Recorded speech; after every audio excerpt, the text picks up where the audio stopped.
সাকিবকে মানুষ ভালোবাসে, সাকিবকে মানুষ ঘৃণাও করে, কিন্তু সাকিবকে ইগনোর করতে পারে কজন?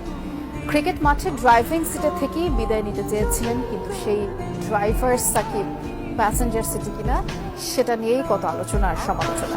অবশেষে সব জল্পনা কল্পনা শেষে এলো বিদায়ের ঘোষণা। টাইগার ক্রিকেটের পোস্টার বয় বিদায় নিয়েছেন টি-20, আর অপেক্ষা শেষ টেস্ট খেলার। যদি সুযোগ থাকে, আমি যদি দেশে যেয়ে খেলতে পারি, মিরপুর টেস্ট হবে আমার জন্য লাস্ট। প্রেম ধীরে মুছে যায়, নক্ষত্রেরও একদিন মরে যেতে হয়। দুনিয়ায় কোনো কিছুই চিরস্থায়ী না, সবারই ছাড়তে হয় কখনো না কখনো। দেশের ক্রিকেটের নক্ষত্র সাকিব আল হাসানও এর ব্যতিক্রম নন। ছল ছল চোখেই সাকিবের মুখে উচ্চারিত হলো বিদায়। ড্রাইভার হিসেবেই থাকতে চেয়েছিলেন, কিন্তু শেষ একটা বছরের ড্রাইভার তো ননই। এক সময়ের বিশ্বসেরা অলরাউন্ডারকে প্রফিটেবল প্যাসেঞ্জার বলতেও আপত্তি থাকা লোকের অভাব নাই। অবসরের ঘোষণা দিয়ে সাকিব তাদের খুশিই করলেন নাকি দুঃখী? কাশ্মীরের এক বাড়িতে সাকিবের ছবি ঝোলে। ওয়েস্ট ইন্ডিজের ডমিনিকায় ভালোবেসে এক ভক্ত ছেলের নামই সাকিব রেখেছেন।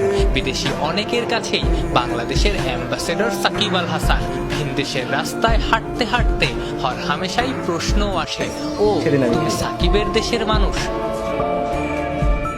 দেশের কেউ যখনই চূড়ায় ওঠে বা উঠতে চায়, বিশেষ করে ক্রিকেটে, দেখা যায় আগে থেকেই সাকিব সেখানে উঠে বসেছেন। মাগুরার মতো ছোট স্বল্পোন্নত একটা জায়গা থেকেও দুনিয়া জোড়া নাম করা যায় সাকিবই শিখিয়েছেন। সাকিবকে মানুষ ভালোবাসে, সাকিবকে মানুষ ঘৃণাও করে, কিন্তু সাকিবকে কি ইগনোর করতে পারে কেউ? বাংলাদেশের আকাশে বৃষ্টির দেখা বৃহস্পতিবার ভোর থেকে, কানপুরের আকাশেও তাই। কে জানে আকাশের ওই কান্না সাকিবের জন্যই, দেশের ক্রিকেটের পোস্টার বয়ের বিদায়ের জন্যই।